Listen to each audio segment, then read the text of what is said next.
রহমান সাহেব সহ বিএনপির নেতৃবৃন্দ একই আকাঙ্ক্ষা ব্যক্ত করেছেন, আমরাও একই আকাঙ্ক্ষা ব্যক্ত করেছি।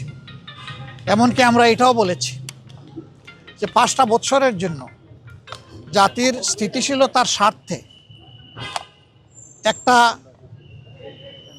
সুন্দর পরিবেশ ফিরিয়ে আনার স্বার্থে আমরা সবাই মিলেমিশে ভালো কোনো চিন্তা করতে পারি কিনা সেইটাও আমাদের চিন্তা করা দরকার।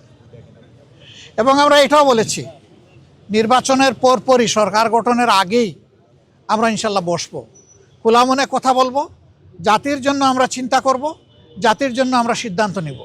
আপনারা দোয়া করবেন আমরা সবাই যেন ম্যাডাম যে ঐক্যের জায়গাটা পাটাতন যেটা তৈরি করে দিয়ে গেছেন তার উপর দাঁড়িয়ে আমরা যেন আমাদের দায়িত্ব পালন করতে পারি।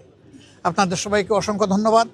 আবারও ম্যাডামের আত্মার মাগফিরাত কামনা করছি এবং শোক সন্তপ্ত পরিবার, তার আপনজন, প্রিয়জন, তার সহকর্মীবৃন্দ তথা দেশবাসীর প্রতি আমরা গভীর সমবেদনা জ্ঞাপন করছি। আসসালামু আলাইকুম ওয়া রাহমাতুল্লাহ।